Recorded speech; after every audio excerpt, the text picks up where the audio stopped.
Bonsoir, bienvenue à vous en direct sur Public Sénat. On va plus loin ce soir, deux grands débats et l'entretien. D'abord, les conséquences de la polémique Morano. Évincée, elle fustige ce soir la bien-pensance dans son camp. Alors quelle trace laissera cette affaire dans le parti, les Républicains? Et sur les leaders de la droite, de nombreux invités seront en notre compagnie pour en parler. À la campagne, le ministre de l'Intérieur va répartir les réfugiés dans les campagnes françaises. Bernard Cazeneuve explique qu'il s'agit de zones de logement non tendues. Alors qu'en pensent les maires ruraux? Le débat est à suivre. Enfin, l'entretien. Pour aller plus loin ce soir, mon invité médaille d'or du CNRS, biologiste reconnu et aussi grand aventurier des mers, Éric Kersanti tout à l'heure. Mais d'abord, c'est le repère de l'actualité avec Paul Bouffard.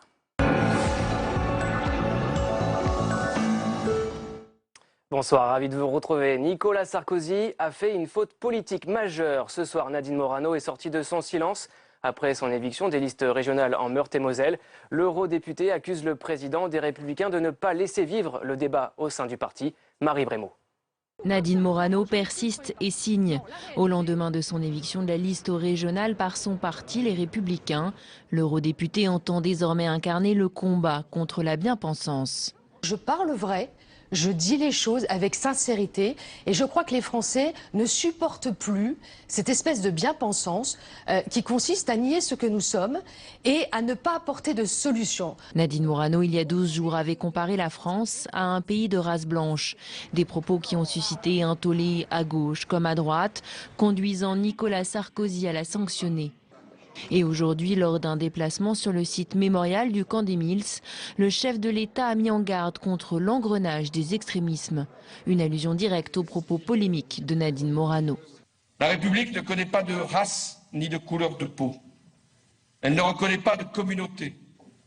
Elle ne connaît que des citoyens libres et égaux en droit. Le président de la République souhaite davantage punir le racisme et l'antisémitisme.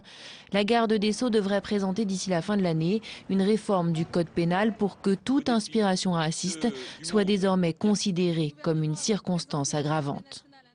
Ce soir, en meeting à Béziers, Nicolas Sarkozy, sans citer Nadine Morano, indique que personne ne portera le drapeau de notre famille en prétendant que la France est une race. Fin de citation. Le héros du Thalys poignardé en Californie, Spencer Stone, l'un des 3 Américains qui avaient empêché un attentat dans le train Amsterdam-Paris, a été victime d'une attaque au couteau. Mais il ne s'agirait pas d'une attaque terroriste selon la police locale. Il aurait porté secours à une femme harcelée dans un bar de Sacramento. L'US Air Force confirme son hospitalisation et indique que son état est stable. Il avait tout pour devenir le nouveau patron du foot mondial. Michel Platini dans la tourmente. La commission d'éthique de la FIFA suspend le triple ballon d'or après des soupçons formulés par la justice suisse dans une affaire de corruption. 90 jours de suspension qui menacent sa candidature à la présidence de la FIFA. Il indique vouloir se battre et il est soutenu par le gouvernement français. Thierry Braillard, secrétaire d'État au sport, croit, dit-il, en l'honnêteté de Michel Platini. Israël en état d'alerte. Des attaques à l'arme blanche contre des Israéliens se multiplient. 4 rien qu'aujourd'hui, faisant 7 blessés. Un des assaillants a été abattu par un soldat. La tension monte d'un cran. En Israël et dans les territoires occupés, des heurts ont opposé toute la journée jeunes Palestiniens et forces israéliennes. Depuis le début de cette vague d'attaques, le 1er octobre, 8 Palestiniens et 4 Israéliens ont été tués. Non à l'austérité et pour plus d'emplois, des milliers de personnes ont manifesté aujourd'hui dans plusieurs villes de l'Hexagone. Une journée de grève à l'appel des syndicats et des organisations étudiantes. Pendant ces manifestations, les salariés d'Air France formaient leur propre cortège. Demain, syndicats des pilotes et direction de la compagnie reprennent les négociations après l'échec lundi dernier. Et si le diesel avait du plomb dans l'aile? Ségolène Royal, la ministre de l'écologie, veut neutraliser l'avantage fiscal du diesel. Manuel Valls trouve, lui, légitime cette volonté de rapprocher son prix de celui de l'essence. Alors, est-ce la fin du diesel bon marché? Les sénateurs veulent mettre fin à cette anomalie française en matière de gasoil. Quentin Calmet. Cet alignement de la fiscalité entre diesel et essence, cela fait 3 mois que les sénateurs de la commission d'enquête sur la pollution le réclament. Mais en face, Ségolène Royal répond depuis juillet 2015 qu'il ne faut pas d'écologie punitive. Aligner la fiscalité du diesel sur celle de l'essence d'ici 2020, ça vous l'excluez ? Oui, pour l'instant, parce que je pense qu'il y a une saturation de taxes. Volte-face hier donc. Face au scandale Volkswagen, la ministre change d'avis. Une décision accueillie au Sénat par un ouf de soulagement. On a perdu 3 mois. Il y a un changement de pied qui, me semble-t-il, est plus lié à la conjoncture d'un scandale, je dirais, qui est grave. Mais il vaut mieux tard que jamais. Reste donc à passer aux actes. Refusant de légiférer à la va-vite, le gouvernement pourrait attendre décembre et le projet de loi de finances rectificatif. Vous le savez, nous sommes à moins de 2 mois de la COP21, la grande conférence internationale sur le climat à Paris. Et il manque 40 milliards de dollars. C'est le chiffre du jour. 40 milliards pour atteindre l'objectif de 100 milliards par an d'aide aux pays les plus vulnérables au changement climatique à l'horizon 2020. La mise en œuvre de ce fonds vert est un élément clé de la COP21 dont je vous rappelle l'objectif, limiter à 2 degrés le réchauffement climatique d'ici à 2100. Nous l'avons suivi depuis lundi, la semaine des Nobel. La Biélorusse Svetlana Alexievitch se voit décerner le prix Nobel de littérature 2015. Elle rend hommage à la souffrance et au courage de notre temps. Son œuvre est composée de témoignages recueillis et publiés dans le monde entier. Elle est la première femme de langue russe à être nobelisée. Voilà pour nos repères de l'actu. Les Républicains, l'unité à quel prix? Tout de suite, c'est le premier débat de ce soir. C'est à vous, Sonia.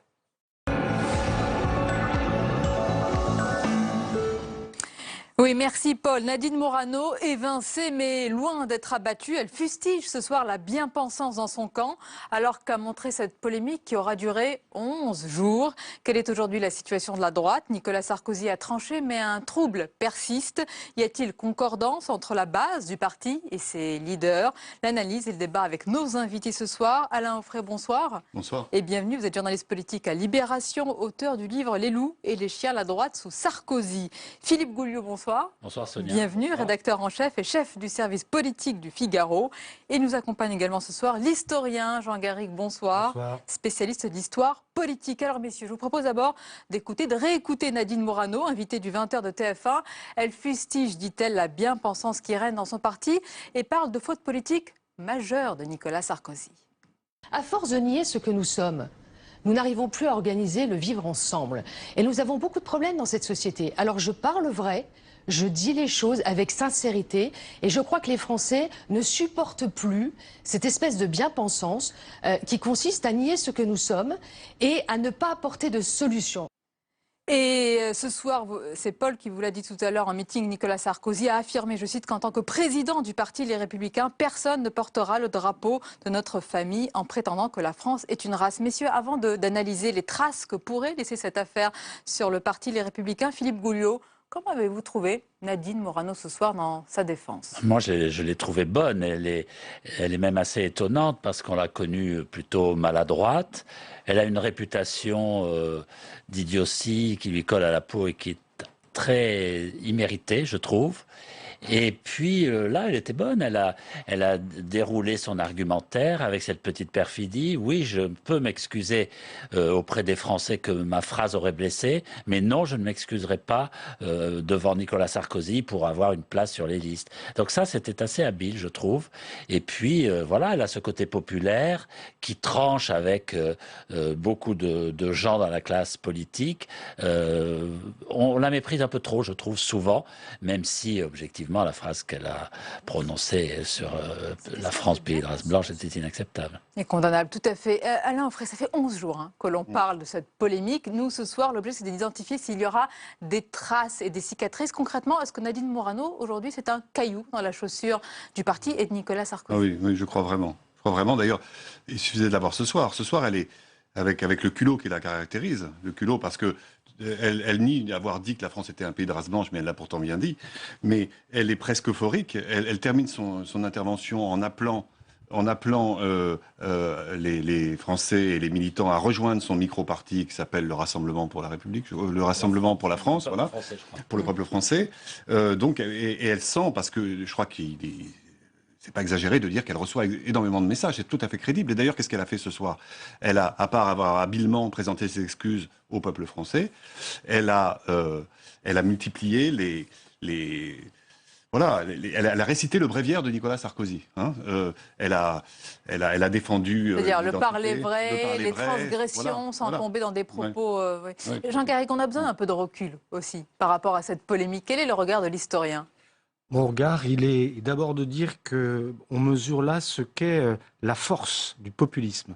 Ce qu'on a sous les yeux, là, c'est le populisme en mouvement, la dynamique populiste. Alors, cette dynamique, elle existe au Front National, elle existe dans une partie de l'extrême gauche, dans une partie du discours de l'extrême gauche, et puis là, on la trouve au cœur d'un parti qui, a priori, représente une droite républicaine traditionnelle, mais qui entre totalement dans cette dynamique. Et donc, au fond, Nicolas Sarkozy a ouvert une boîte de Pandore lors de la campagne de 2012, peut-être même avant d'ailleurs, et je pense avant d'ailleurs, en termes de discours, en termes de valeurs instillées dans la culture politique française. Et au fond, ouvrant cette boîte de Pandore, il est normal qu'aujourd'hui, certains s'engouffrent dans la trace qu'il a laissée. C'est-à-dire que maintenant, Philippe Gouillot, le moindre mot, la moindre allusion un petit peu, on va dire borderline, sera jugé, pesé, sous-pesé pour savoir s'il s'agit d'une sortie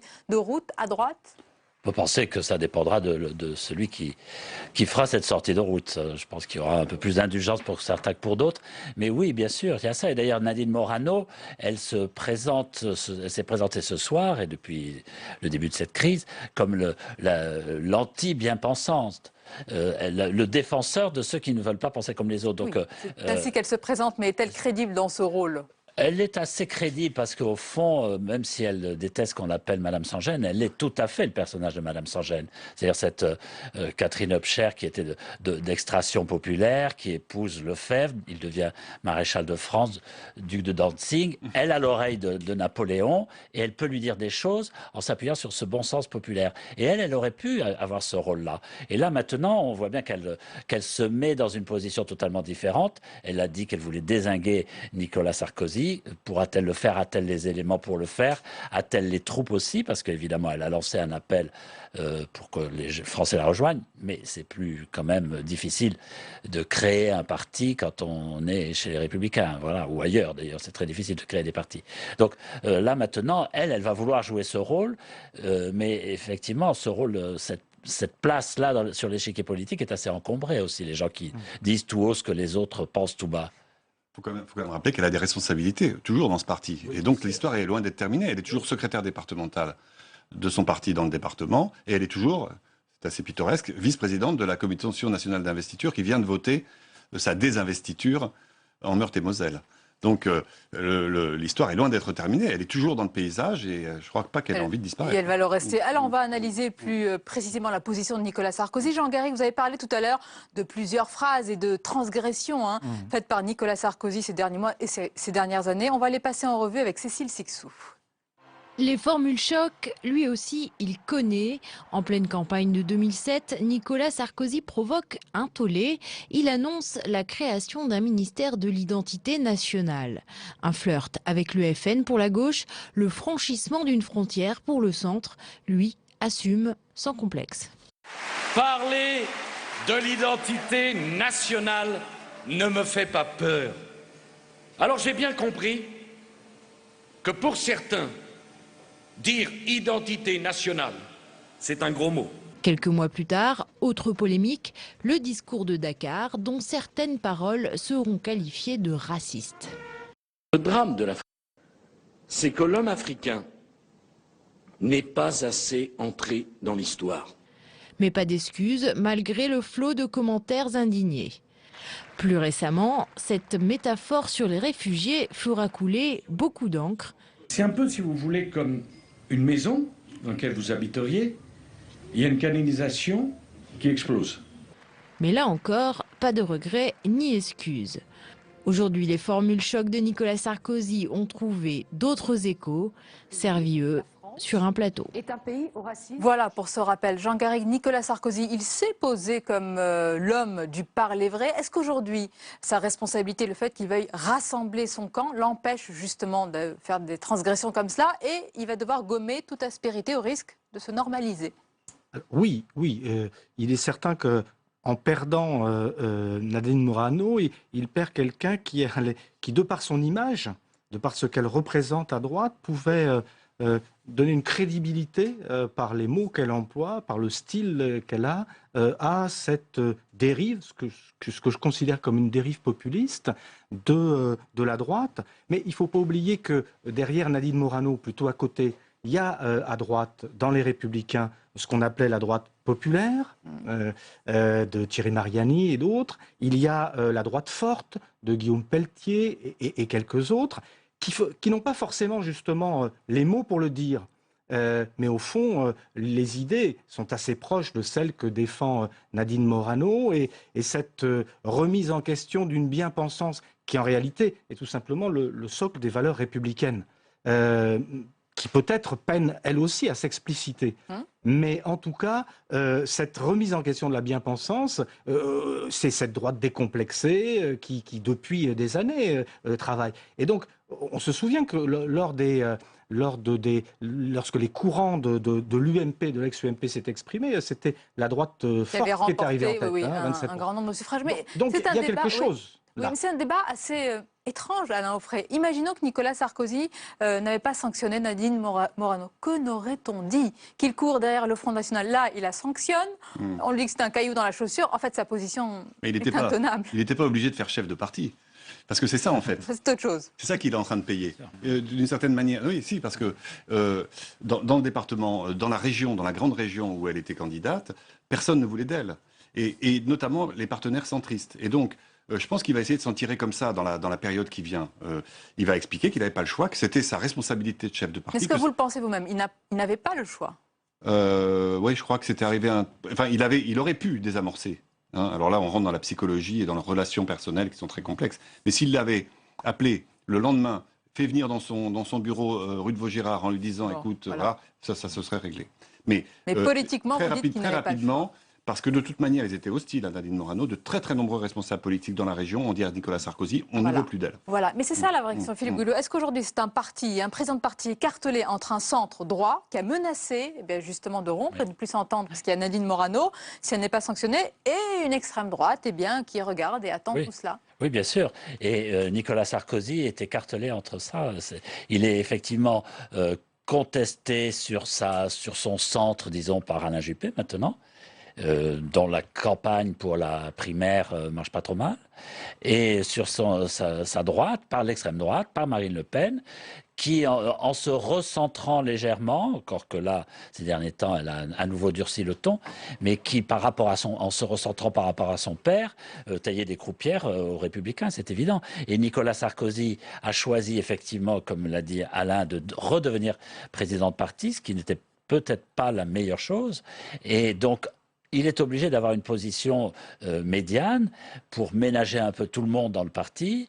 Et du coup, peut-être que c'est ça que les militants n'aiment pas trop. Le militant pur et dur, il a envie d'avoir un Nicolas Sarkozy décomplexé. Vous sentez qu'il y a une distorsion entre les leaders de la rue de Vaugirard, le siège du Parti Les Républicains, et la base militante quand il y a ces réunions? Oui, je pense quand même. Oui, je pense. Alors, on va le voir dans les jours qui vont suivre, mais je pense. Et puis, je pense aussi quand même qu'il y a un profond malaise dans le parti. Enfin, moi, j'ai assisté l'autre jour à un échange entre deux jeunes élus des Républicains qui sont amis et qui s'engueulaient sur Nadine Morano, avec deux positions totalement opposées. Donc, l'un sur des valeurs et l'autre sur le côté. Donc, nous ne sommes pas en train d'exagérer les conséquences de cette polémique. Je ne crois pas, non.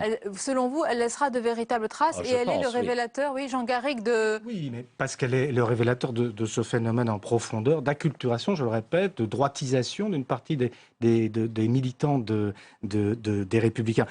Et à contrario, ce qui est très intéressant, c'est de voir comment, notamment du côté d'Alain Juppé, vous avez une vague d'engagement de jeunes militants, d'associations pour les jeunes, pour Alain Juppé, etc., qui sont sur des idées, sur des valeurs qui sont totalement différentes que celles qu'on entend là.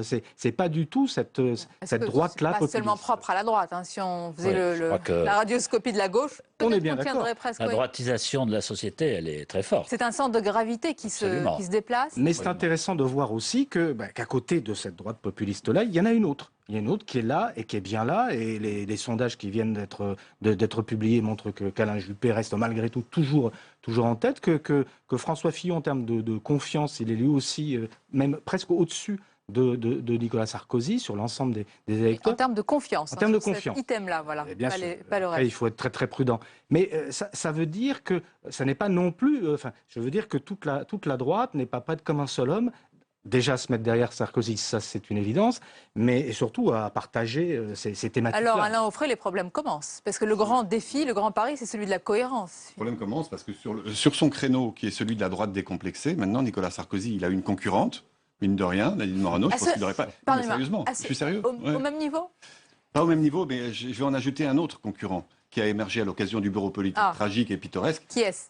Jean-François Copé, qui s'est réveillé et qui n'est pas prêt de se recoucher. Là, parce qu'il y a vraiment une opposition très violente qui s'est manifestée entre les deux sur fond d'affaire Big Mali. On ne va peut-être pas rentrer dans les détails, mais il y a quand même ça derrière. Mais en tout cas, Jean-François Copé, qui a plus tellement grand-chose à perdre, beaucoup des participants de ce bureau politique ont compris qu'il était en train de se préparer à être candidat à la primaire, et il est, lui, sur ce créneau de la droite décomplexée, dont il est d'une certaine manière l'inventeur. Il y a un grand chemin en termes de crédibilité à rattraper.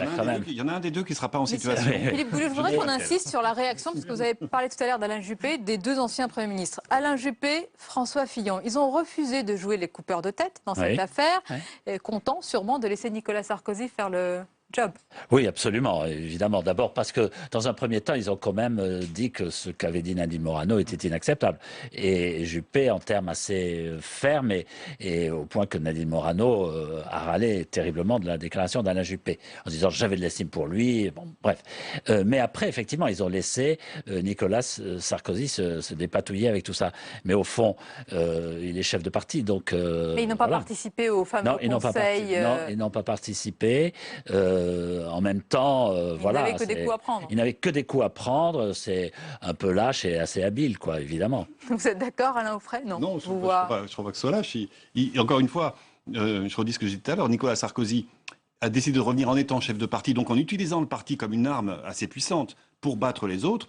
Ça a des inconvénients, et donc là, il ne se prive pas de le laisser se débrouiller avec ses inconvénients. Maintenant, on va voir aussi justement ce que ça va donner dans la primaire, tout ça, parce que malgré tout, la primaire, c'est un exercice, c'est un ovni.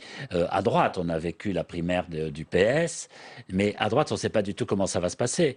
Et celui qui la gagnera, c'est celui qui amènera ses électeurs à aller voter. Et qui est en situation de le faire? Pour l'instant, on a l'impression que c'est quand même davantage Nicolas Sarkozy. Jean Garrigue, je sollicite à chaque fois l'historien, mais souvent quand on a ce genre de polémique, 2 mois, 3 mois après, vraiment tout est oublié, parce qu'on a un peu parfois la mémoire courte. Est-ce que ça va être le cas pour cette fois-ci?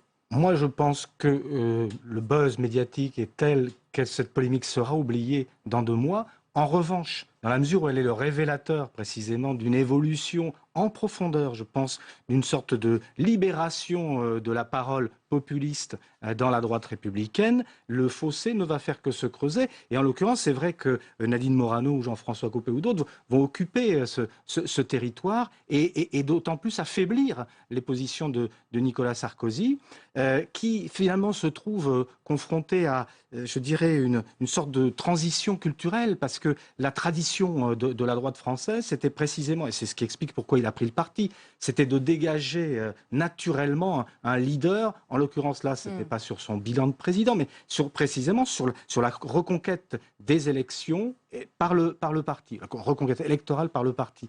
Mais en même temps, il y a cette perspective des primaires qui change totalement la donne et qui donne beaucoup moins de relief, d'importance, si vous voulez, stratégique à la prise du parti. Mais puisque vous parlez d'histoire politique, Philippe Gouliou, vous que connaissez bien pour l'avoir vu pas récemment, mais il y a quelques temps, et interviewé Jacques Chirac, il y avait beaucoup de transgressions à l'époque. On ne va pas rappeler certaines phrases, mais il y avait eu le bruit et l'odeur, etc. Oui. On a l'habitude quand même de ces sorties de route importantes. Oui, bien sûr, ça lui avait coûté cher d'ailleurs. Peut-être pas tant qu'on l'a dit. Alors quelle leçon justement ça lui avait coûté cher, c'est-à-dire parce que d'abord, il y a plusieurs choses. Je pense qu'effectivement, il a eu quand même pendant assez longtemps une presse exécrable après ses déclarations. Peut-être qu'au fond, certains électeurs étaient bien contents qu'il ait dit ça. Il y a eu une autre petite conséquence, peut-être un peu marginale, mais qui a compté quand même. C'est qu'à partir de cette phrase-là, il a été quand même mis comment dire, en résidence surveillée par Claude, sa fille, qui veillait à la communication et qui n'avait guère confiance dans les improvisations de son père et qui surveillait, qui encadrait beaucoup la communication, avec un certain succès d'ailleurs. Mais c'est vrai que du coup, il est peut-être apparu souvent moins authentique et moins spontané qu'il ne l'était dans la réalité. Et ça, je pense que c'est un effet de ce dérapage d'Orléans. Et si on revient là pour conclure à cette polémique actuelle, quel est le plus grand défi prochains jours, prochains mois? Parce qu'on est dans une période cruciale. Là, Alain Onfray, on est à 2 mois des élections régionales à peine. C'est ça, c'est le défi de la cohérence et trouver la ligne, la fameuse matrice du parti? Déjà, il faut remettre un peu d'ordre, parce que là, c'est un peu la chienlit, pour reprendre son expression dans le parti. Donc, il faut remettre un peu d'ordre jusqu'aux élections régionales, qui, sauf catastrophe, devraient quand même pas trop mal se terminer pour le parti Les Républicains, sauf s'il y avait une victoire. Moi, je pense qu'une seule victoire du Front suffirait à gâcher la fête, vraiment. Et ça, on n'est pas à l'abri. Et le moins qu'on puisse dire, c'est que l'événement qui nous réunit ce soir, l'affaire Morano, ça aide pas. Ça n'affaiblit pas le Front National. C'est le minimum. Vous êtes d'accord, Philippe Gouliot? Je crois aussi qu'un des objectifs que vont devoir affronter les Républicains, c'est l'affirmation d'un leadership. Parce qu'au fond, je pense que cette crise a montré que Nicolas Sarkozy a trop traîné, a trop laissé traîner l'affaire, et que beaucoup de gens dans le parti ne le considèrent plus comme le chef naturel. C'est l'effet de la primaire, et c'est l'effet aussi du temps qui passe. Jean Garrigue, et vous, qu'est-ce que vous avez retenu de cette séquence? Buzz politique, buzz médiatique, 11 jours, quasiment Morano à la une.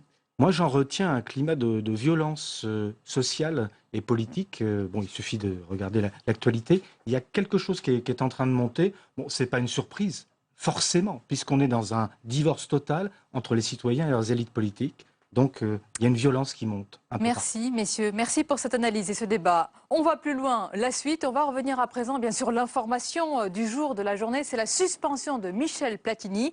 Et c'est l'édito tout de suite.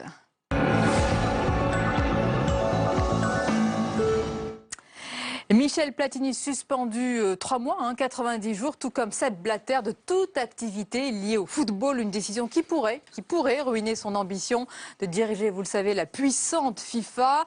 Bonsoir Jean-Luc Gombaud. Bonsoir Sonia. Alors on va rappeler d'abord, on va préciser Jean-Luc, quelle est la nature exacte des soupçons qui pèsent sur Michel Platini. Et surtout derrière les soupçons, qu'est-ce qu'on cherche? C'est-à-dire on cherche comment circule cet argent à l'intérieur de la FIFA, qui est quand même un monstre, 2,5 milliards de dollars de budget chaque année. Où va l'argent? Pour quelles raisons? Qu'est-ce qu'on reproche? Quels soupçons sur M. Platini? C'est l'idée suivante, qu'il a touché en 2011 2 millions d'euros pour une activité qui s'est déroulée d'abord entre 1999 et 2002. Donc pourquoi 2011, 2 millions? Parce qu'à l'époque, la FIFA n'avait pas assez d'argent, donc elle ne pouvait pas me payer. Donc on a reporté. Et qu'est-ce que vous faisiez? Je faisais du conseil. Mais quel type de conseil? Où est le contrat? On ne sait pas où est le contrat. Des conseils à 2 millions d'euros, et ça a intérêt d'être des conseils en béton, n'est-ce pas? Donc à partir de là, il y a des soupçons sur qu'est-ce que vous faisiez exactement. Est-ce qu'en réalité vous serviez de votre nom pour organiser des soutiens à la personne qui vous a rémunéré pour donner ces conseils, qui s'appelle M. Blatter, avec lequel M. Platini était particulièrement ami à l'époque. Mais ça, ce n'est pas véritablement du conseil, c'est de l'entre-gens. Et le problème, c'est qu'il semble bien qu'il ait déjà été payé pour ces conseils à l'époque où il les distribuait, 1 million d'euros. Ce qui nous fait 3 millions d'euros pour 2 ans et demi de conseils, ça fait quand même assez cher. Et donc on trouve là l'obscurité de la FIFA à travers ce petit exemple. Monsieur Platini, qui était le grand spécialiste des coups francs, se trouve en plein coup tordu, n'est-ce pas? C'est exactement ce qui se passe.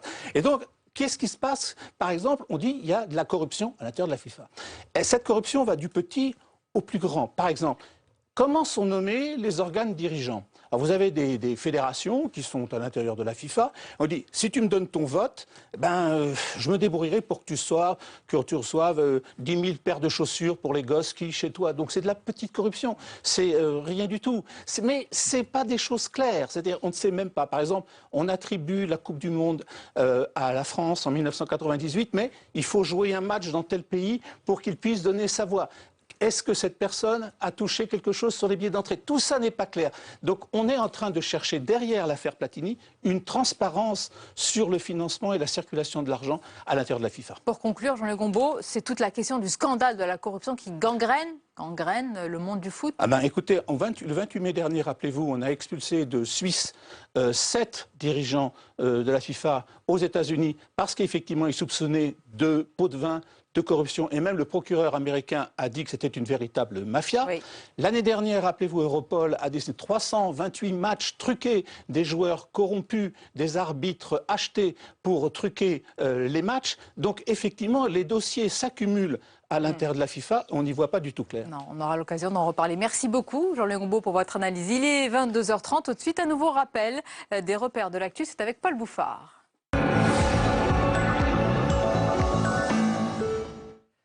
C'est la phrase politique de la soirée. Nicolas Sarkozy a fait une faute politique majeure. C'est Nadine Morano qui la signe. Sorti de son silence après son éviction des listes régionales en Meurthe-et-Moselle, l'eurodéputée accuse le président des Républicains de ne pas laisser vivre le débat au sein du parti. Elle s'adresse directement aux Français. Écoutez. Je n'ai pas fait de lettre, mais si les Français ont été blessés, je m'en excuse auprès d'eux. Je m'en excuse avec la manipulation de phrases qui ont été faites, mais certainement pas sous la menace de me retirer un poste. Et plus tôt dans la journée, en visite au mémorial du camp d'Émile, François Hollande annonce que le gouvernement présentera prochainement un texte pour faire de toute inspiration raciste une circonstance aggravante pour une infraction. On écoute le président de la République. C'est toujours le même engrenage. L'intolérance qui conduit à la discrimination, l'ignorance qui nourrit la haine et l'indifférence qui laisse faire ces dérives. En bref, les avocats bientôt en grève. Le Conseil national des barreaux appelle ce soir à cesser le travail pour protester contre le fonctionnement de l'aide juridictionnelle. Le projet de réforme voulu par Christiane Taubira, la garde des Sceaux, prévoit des baisses des systèmes budgétaires pour 2016 et 2017. Je vous rappelle que l'aide juridictionnelle permet aux plus démunis d'accéder à la justice. Dans l'actualité internationale, attaque en série en Israël. 7 Israéliens ont été blessés au couteau aujourd'hui. Un des assaillants a été abattu par un soldat. La tension monte d'un cran en Israël et dans les territoires occupés. Toute la journée, jeunes palestiniens et forces israéliennes se sont opposés. Depuis le début de cette vague de violence le 1er octobre dernier, 8 Palestiniens et 4 Israéliens ont trouvé la mort. On va plus loin avec le second débat. Droit d'asile à un accueil made in France. C'est tout de suite avec Sonia et ses invités. Oui, et c'est le grand défi de l'Europe et entre autres de la France. L'asile, les règles de demande de l'asile semblent déjà dépassées face à l'afflux des migrants. L'Allemagne, notamment, souhaite les revoir de fond en comble. Et deux questions se posent ce soir. D'abord, où accueillir précisément ces réfugiés en France et comment raccompagner ensuite les déboutés du droit d'asile. C'est un sujet hautement explosif. On va en parler dans quelques instants avec nos invités. Mais d'abord, on va écouter, c'était aujourd'hui, le ministre de l'Intérieur, Bernard Cazeneuve, sur ce sujet.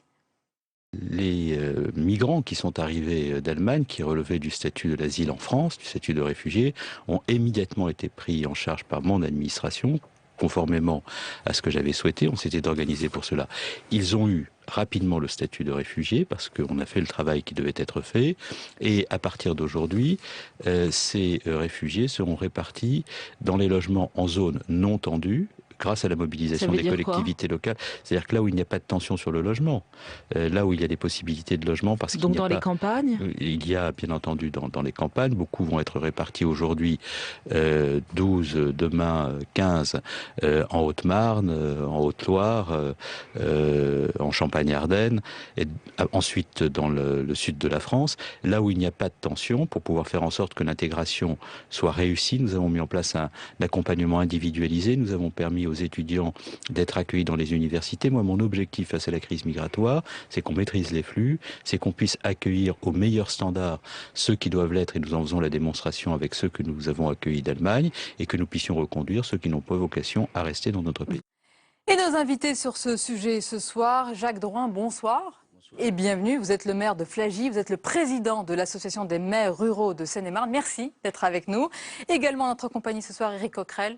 bonsoir. Bonsoir. Bienvenue, conseiller régional d'Île-de-France, coordinateur du Parti de gauche. Nous accompagne également Mathieu Tardis, bonsoir. Bonsoir. Et bienvenue, vous êtes chercheur à l'IFRI, c'est l'Institut français des relations internationales, et vous êtes spécialiste des politiques migratoires. Alors, première question, Jacques Drouin, où accueillir en France les réfugiés qui vont être répartis en Europe? Pour le ministre de l'Intérieur, vous venez de l'écouter, ces réfugiés doivent être dirigés, dit-il, vers des zones de logement non tendues, à savoir les campagnes. Vous êtes d'accord? Alors, c'est quand même un discours qui est assez facile à dire. Simplement que la campagne, depuis très longtemps, c'est une terre d'accueil. Depuis très longtemps, on reçoit des néo-ruraux. Pourquoi pas? Sauf qu'il ne faut pas le faire dans la précipitation. Et j'aurai l'occasion de vous en dire un petit peu plus sur la façon dont on pourrait peut-être intéresser nos concitoyens et nos élus, sur la façon dont on pourrait intégrer ces nouvelles familles et surtout le faire avec beaucoup d'intelligence, beaucoup aussi de délicatesse. Bon, on va préciser tout cela. On va écouter aussi Jean-Pierre Raffarin qui disait la même chose il y a quelques temps, c'était sur notre antenne. On ferait en sorte que l'étranger, au lieu de venir déranger, il vient sauver un territoire, il participe à une dynamique. Et si c'est à doses qui sont des doses humainement acceptables par les uns et par les autres, l'intégration était globalement réussie. Voilà, Éric Coquerel, accueillir les réfugiés, mais préciser où il faut les accueillir. Qu'en pensez-vous? Est-ce qu'il n'y a pas aussi un aspect de ghettoisation, de chercher à les placer quelque part? En tout cas, j'entends ce qui est dit sur le fait de l'idée, on va les mettre dans les zones rurales. Enfin, pourquoi ces zones sont venues désertiques? C'est intéressant à savoir. Parce que vous avez moins de services publics, parce que vous avez moins de dotations. On parlait tout à l'heure avec le monsieur le maire de ce que ça produit. Donc, si on estime que, et c'est plutôt bien, pourquoi pas, qu'il faut que dans les zones rurales, il y ait une partie de l'accueil des réfugiés, je conseille au gouvernement très vite d'arrêter ces politiques de baisse des dotations, de casse des services publics, parce que sinon, vous allez effectivement rajouter, j'allais dire, des discriminations à d'autres discriminations. Donc moi, je crois que je ne crois pas à cette question. Je pense qu'il faut qu'il y ait des réfugiés dans les zones rurales, mais je pense aussi qu'il faut un accueil en zone urbaine, notamment à travers, si on regarde de manière concrète et réaliste, à travers des centres d'urgence qui doivent être construits. Aujourd'hui, la région Île-de-France vient de décider une aide de 500 000 € immédiate sur une proposition que nous avons faite. Donc je trouve ça très bien aux associations, notamment pour l'aide d'urgence, l'interprétariat, aider aussi ces réfugiés à pouvoir demander. Il s'agit vraiment de l'aide d'urgence, on va en parler. Oui, c'est vraiment parce que les vous avez premiers... aussi un autre souci, et là c'est pas évoqué, c'est que vous êtes réfugié, vous arrivez. Donc vous allez après faire passer devant des services administratifs pour essayer d'avoir le droit d'asile. Si vous êtes très très éloigné des lieux administratifs qui sont souvent justement dans les zones rurales, tout est compliqué. On va en Donc parler. faisons attention à ne pas, j'allais dire, traiter de manière, par la communication de manière artificielle cette question. Il faut mettre les moyens, des centres d'accueil, des hébergements, y compris dans les zones urbaines. Je poursuis notre tour de table. Mathieu Tardis, on va préciser qu'ailleurs, en Allemagne, ailleurs en Europe, ils sont accueillis également dans les campagnes. Je crois que c'est le cas en Allemagne. Il y a des systèmes de répartition des demandeurs d'asile. Il y en a en France aussi qui existent déjà. Mais en Allemagne ou dans d'autres pays européens, ces systèmes sont un peu plus coercitifs. C'est pas pour ça que ce sont des succès non plus. Au final, dans des pays comme la Suède, la plupart des réfugiés vont ensuite dans les grandes villes, à Stockholm ou à Malmö ou à Göteborg, et parce que la vie en milieu rural pour des personnes qui sont étrangères est parfois aussi un peu compliquée pour ces personnes. Il y a l'anonymat des grandes villes les rassure souvent. Il y a la question aussi de l'accès à l'emploi. Il faut avoir aussi un bassin d'emploi accessible pour ces personnes. Ce qui ne veut pas dire qu'il n'y a pas non plus des succès, et il y en a en France aussi, d'accueil en milieu rural, de demandeurs d'asile, de réfugiés, d'ouverture de centres d'accueil pour demandeurs d'asile dans des villages en France, où ça se passe très bien, et particulièrement d'ailleurs la relation avec la population. Jacques Drouin, vous êtes rassuré, ça va se passer comme ça, selon vous? J'aimerais bien, mais la réalité, elle est tout autre. La réalité, c'est que nos concitoyens ne sont pas prêts. Ils ne sont pas prêts parce qu'il y a un travail d'explication à faire. Il faut qu'on trouve une solution qui permette à nos concitoyens et à nos élus. C'est un nouveau défi. C'est tout récent. L'accueil des réfugiés, on n'en est qu'au balbutiement. Ça va durer. et encore durer, et encore durer. Là, vous traduisez votre inquiétude ou celle de vos concitoyens? Mais alors là, je suis vraiment le porte-parole de mes concitoyens et de mes élus. En même temps, je constate qu'on est toujours, dans les communes rurales, dans l'imagination.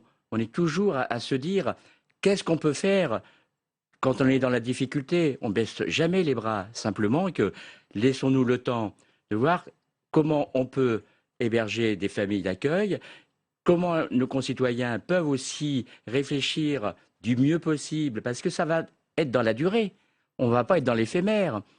L'accueil, c'est pas pour 2 mois. Ce sont des gens qui ont obtenu l'asile et qui vont. Et il va falloir, et voilà, et derrière, il faut structurer.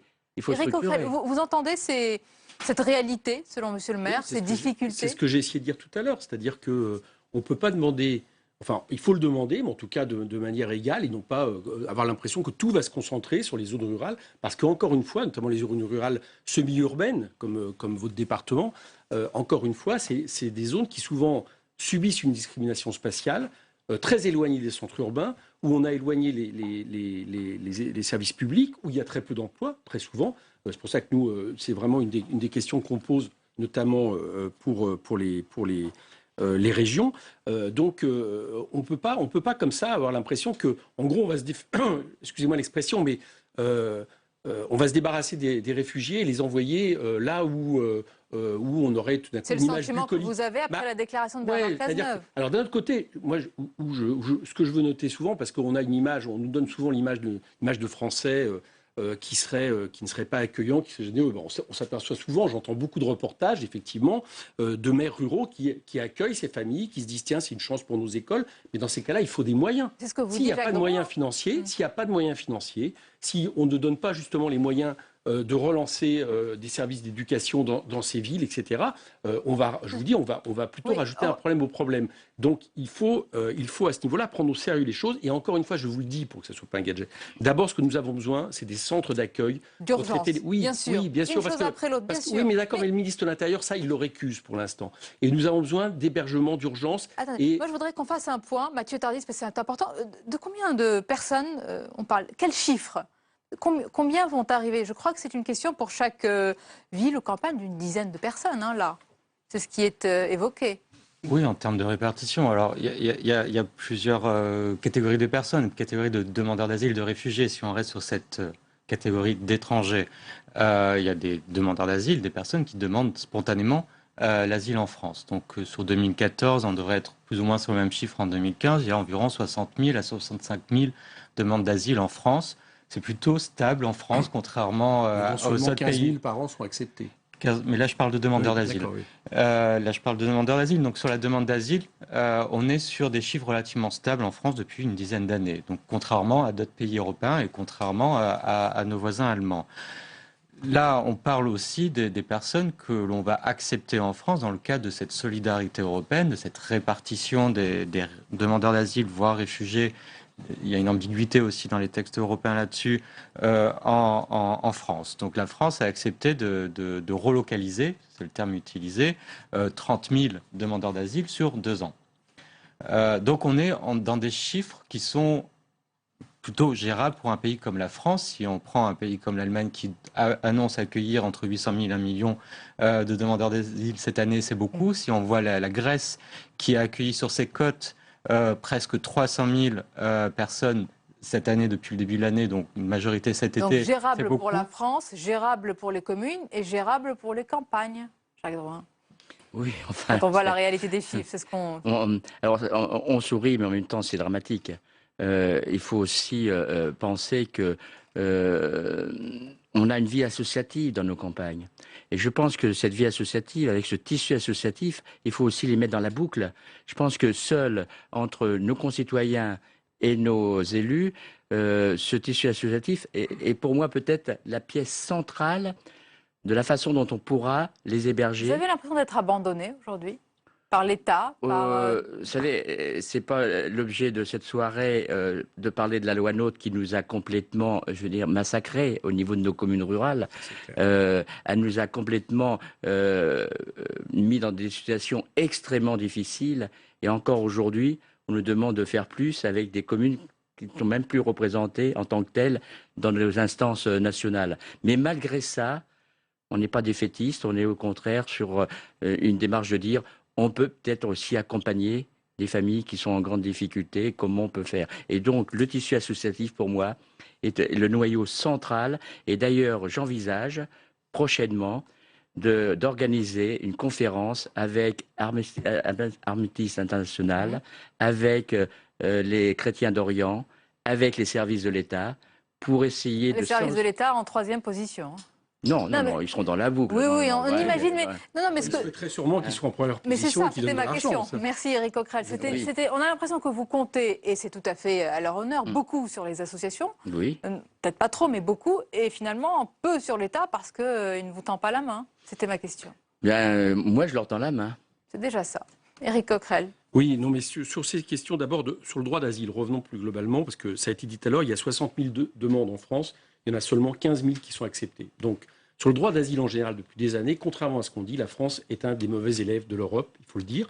Et la question qui se pose par rapport à ce qu'a annoncé M. Hollande sur la part que pourrait prendre la France dans l'accueil des réfugiés actuels qui viennent de l'autre côté du Méditerranée, du Proche-Orient, Moyen-Orient, comme de l'Afrique, il annonce aujourd'hui 60 000 migrants, mais on se demande si 60 000 personnes pouvant avoir le droit d'asile, mais on se demande si c'est en plus de ceux qui aujourd'hui depuis quelques années, il y a une ambiguïté. Il y a une ambiguïté. Chiffres, parce que si c'est pas en plus, la situation ne change pas, premièrement. Et donc la France, effectivement, peut mieux faire sur cette question.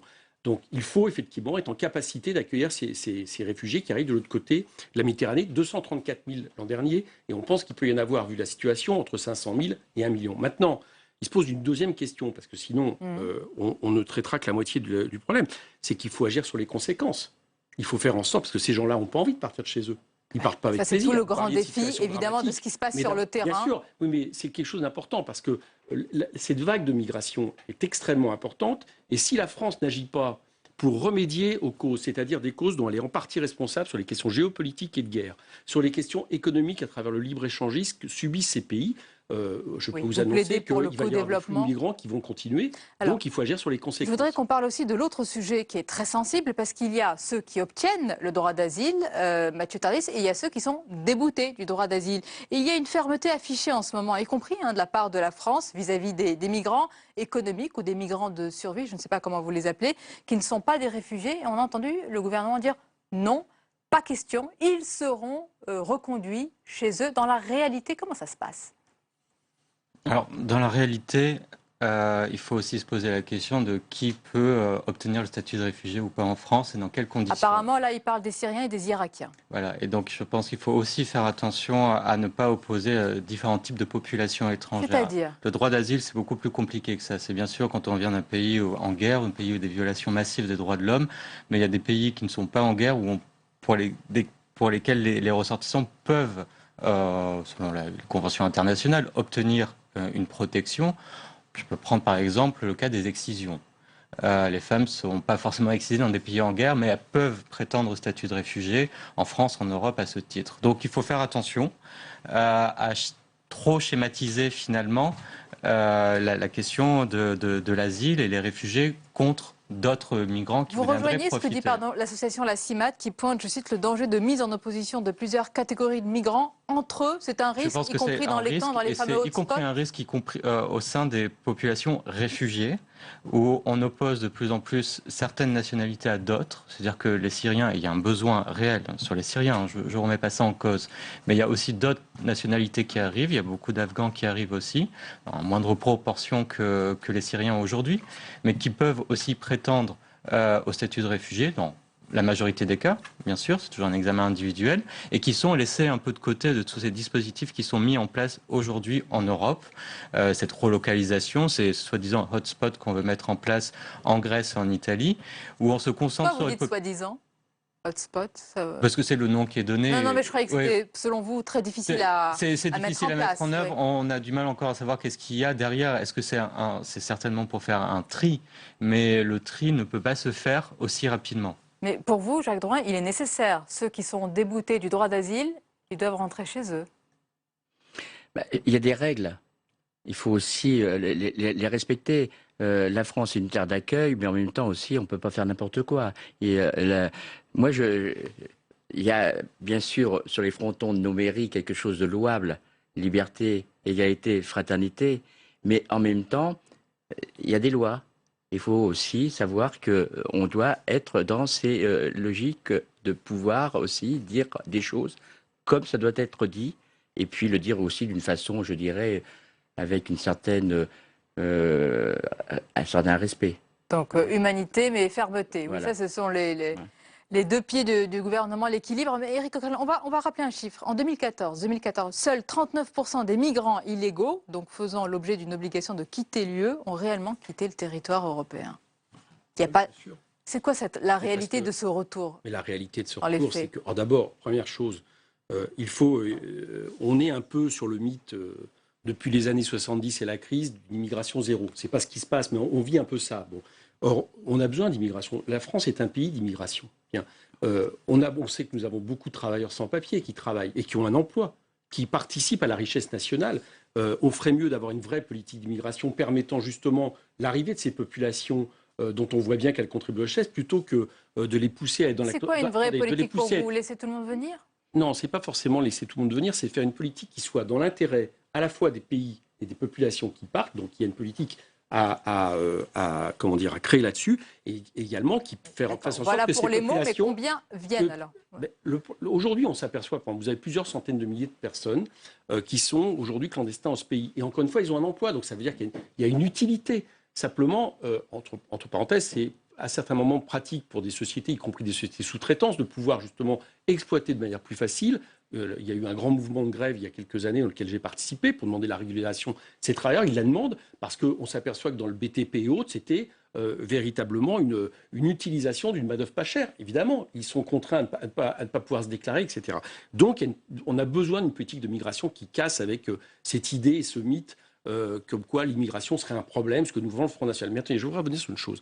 Vous avez tout à l'heure parlé des réfugiés. C'est un scandale de diviser cette question entre réfugiés économiques venant de ces pays-là et réfugiés de guerre. Comment fait-on alors?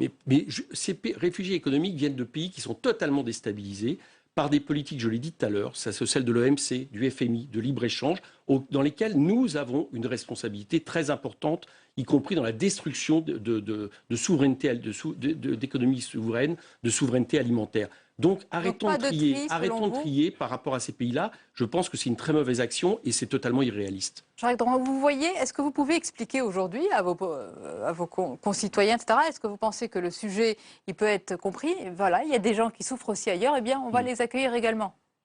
Alors, nous, au travers de l'accueil, on sait qu'en milieu rural, on n'a pas un habitat disponible pour les accueillir. Mais en revanche, on a des familles qui sont prêtes à les accueillir. Et c'est là toute la finesse. Comment des familles peuvent accueillir des réfugiés en fonction de leur religion, en fonction de leur couleur, en fonction de la langue. Il y a un vrai travail en amont. Vous allez rediriger en fonction de ces moi, je crois critères-là? qu'il faut trouver des familles qui acceptent un profil qui pourrait... Ça vous choque? Oui, ça me choque. On ne peut pas faire un tri ethnique ou un tri religieux. Il y a certains... Je suis étonné que vous me disiez ça, parce que depuis tout à l'heure, je trouve que vous avez des propos sensés, mais pas là-dessus. Enfin, on peut pas commencer. Il y a certains maires d'extrême droite qui le proposent, qui disent on ne va pas accueillir des familles, par exemple, d'origine musulmane et autres. Enfin, c'est quelque chose d'insensé. En plus de ça, ça ne correspond... Comment voulez-vous définir ce critère-là sur... Donc non, je crois qu'on ne peut pas aller là-dessus. Je pense, encore une fois, qu'il faut une politique d'accueil des vagues de réfugiés actuelles et en même temps, parce que c'est une question qui se pose, parce que cet afflux est historique, bien d'accord, mais cet afflux est historique, il faut remédier aux conséquences. Mais Jacques Drouin, c'est-à-dire que vous seriez prêt à effectuer ce tri? Le tri, c'est un mot effectivement qui peut choquer. Non, il faut aussi faire... Bref, cette répartition, vous pourriez la faire. Je crois qu'il faut faire attention pour que les familles... Vous savez, on le disait en préambule, ça va être dans la durée. Il faut aussi que les familles aient un profil qui puisse... c'est quoi un profil? Le profil, c'est essayer de ne pas tout de suite rentrer dans des blocages entre la famille d'accueil et la famille qui va arriver, dans la mesure où on risque peut-être très rapidement d'être en confrontation, et il faut peut-être essayer d'avoir des familles et des jeunes qui qui soit peut-être plus en lien avec la pensée de cette famille qui va Qu'est-ce qui que va vous les en accueillir. pensez, Mathieu Tardis? Je pense que vous avez dit deux choses intéressantes sur le tissu associatif qui est essentiel avec un pilotage de l'État qui est indispensable et sur le travail d'explication. Je pense que c'est essentiel aujourd'hui, particulièrement en France, vis-à-vis de la population française, vis-à-vis d'un certain nombre d'élus aussi, de faire un travail d'explication sur pourquoi les gens partent, dans quelles conditions, comment ils arrivent et qu'est-ce qu'on peut faire nous en tant que citoyens. Quand vous dites il faut, c'est-à-dire qu'il n'est pas fait ce travail. Non, il n'est pas fait. Pendant plusieurs décennies, on a posé la question de l'immigration de manière générale et de l'asile en particulier aussi comme un problème, comme une question de frontières. Non, c'est beaucoup plus compliqué que ça. Des gens partent souvent pour sauver leur vie, peu importe leur confession, peu importe finalement les raisons vraiment profondes du départ, mais c'est ça qui motive ces personnes. C'est pas pour essayer de profiter de qui que ce soit ou d'une société qui serait soi-disant beaucoup plus généreuse. Si c'est le cas, on devrait peut-être aussi en être fier d'ailleurs d'être dans des pays avec une certaine stabilité démocratique et de permettre à des gens d'avoir des opportunités de vivre leur vie. Et je pense que c'est tout ce travail d'explication qui n'a pas été fait depuis plusieurs décennies où on pose uniquement la question de l'accueil des étrangers comme un problème avec des capacités d'accueil qui sont soi-disant limitées, tandis que d'autres pays comme le Liban... Discours d'explication, mais aussi de vérité, pardonnez-moi, aussi sur les chiffres et tout cela. Est-ce que cela manque? Sur le la discours pédagogie, c'est bien, la vérité, c'est mieux? Sur les chiffres, sur la situation mondiale, la France fait partie du monde, la France est partie de l'Europe et l'Europe fait partie du monde. Sur les chiffres, si on veut parler de chiffres, au niveau mondial, il n'y a jamais eu autant de réfugiés depuis la Deuxième Guerre mondiale. Donc on est dans une situation exceptionnelle. Dans les pays qui accueillent les réfugiés, sont à 85% des pays dits en voie de développement. Si vous prenez le cas du Liban, pays qui est frontalier à la Syrie, le conflit qui a produit le plus de réfugiés depuis des décennies. Le Liban, qui est un pays de 4 millions, 5 millions d'habitants, accueille plus d'1,5 million de réfugiés. On peut citer la Jordanie, la Turquie également. Voilà. Donc si on veut parler de chiffres, on peut parler de ces chiffres-là. Il nous reste 1 minute, je voudrais qu'on conclue. Selon vous, quel est le plus grand défi à chaque fois, à votre niveau, pour vous, monsieur le maire, localement, là, avec cette déclaration de Bernard Cazeneuve, qu'est-ce que vous attendez concrètement à partir de demain? Je voudrais surtout, on l'a évoqué chacun d'entre nous, c'est d'arriver à un vrai travail d'explication pour que demain, nos familles puissent accepter avec la plus grande générosité possible ces familles. Donc la pédagogie, Éric Coquerel, pour conclure. Ouais, ne pas laisser croire aujourd'hui que la France serait saturée par une arrivée d'immigrés et de droits d'asile. C'est pas vrai. Donc la France peut, à ce niveau-là, participer très largement à l'effort qui est nécessaire. L'État doit mettre les moyens pour cela, donc là je l'ai dit. Et puis encore, je sais que je le répète depuis tout à l'heure, mais c'est vrai que par contre, il faut changer notre politique. Il faut arrêter de déstructurer les États de cette région. Il faut arrêter ces politiques de libre-échange qui, je vous assure, mettent aujourd'hui des centaines de milliers de personnes dans une situation invivable. Littéralement invivable. Merci beaucoup, messieurs, d'avoir participé à ce débat. Merci à vous. La suite de notre émission. Et je vous propose à présent tout autre chose. De découvrir un nouveau rendez-vous. Ce sera tous les jeudis. C'est une parenthèse détendue, décalée, mais toujours pour croquer l'actualité. C'est évidemment avec notre caricaturiste Hervé Baudry.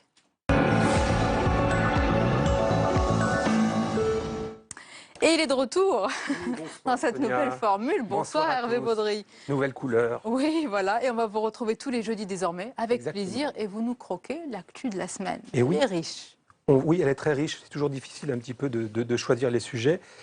On va plus loin aujourd'hui. Et on va plus loin, je vous emmène déjà en Afghanistan, puisque malheureusement, il y a eu une bavure américaine en début de semaine. Vous l'avez bien vu. Donc un hôpital de MSF a été bombardé.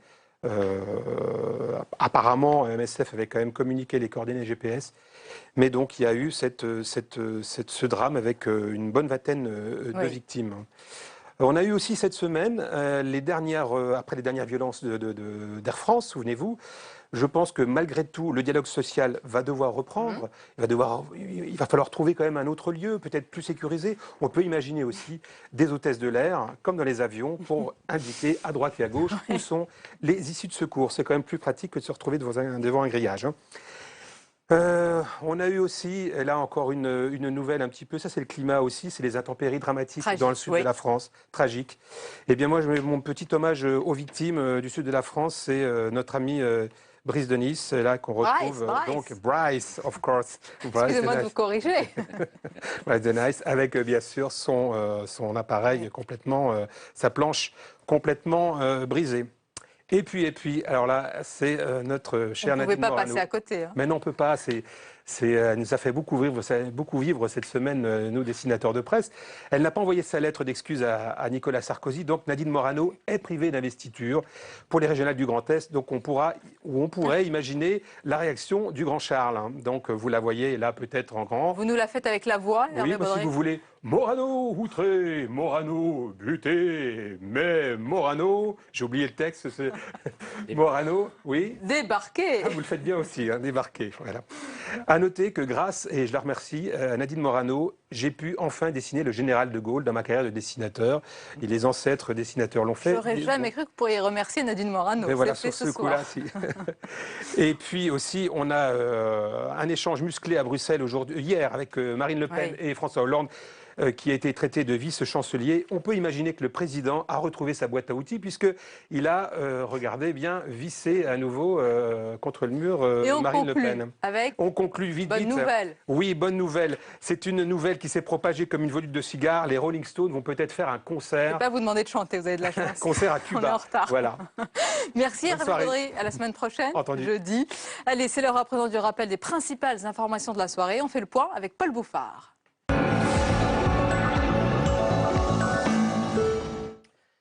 Quatre attaques au couteau, rien qu'aujourd'hui en Israël. La tension monte d'un cran au Proche-Orient. 7 Israéliens ont été blessés. Un des assaillants a été abattu par un soldat. Toute la journée, des heurts ont opposé jeunes Palestiniens et forces israéliennes. Ces incidents portent à 8 le nombre de Palestiniens tués et 4 Israéliens depuis le 1er octobre dernier. Toujours dans l'actualité internationale, l'OTAN dénonce une inquiétante escalade militaire russe en Syrie. Les bombardements russes permettent à l'armée du régime de Bachar al-Assad d'avancer sur le terrain. Ce soir, on apprend d'un responsable américain que 4 missiles de croisière russes sont tombés en Iran, tirés depuis les bateaux en mer Caspienne. Il n'y a pour l'heure pas de détails sur les dégâts et les régions touchées par ces missiles. Le héros du Thalys poignardé, en Californie, Spencer Stone attaqué. L'un des 3 Américains qui avait empêché un attentat dans le train Amsterdam-Paris a été victime d'une attaque au couteau dans un quartier de Sacramento, connu pour ses bars. Il aurait porté secours à une femme, l'US Air Force à laquelle il appartient. Spencer Stone confirme son hospitalisation et indique que son état est stable. La police locale indique que l'attaque n'est pas de nature terroriste.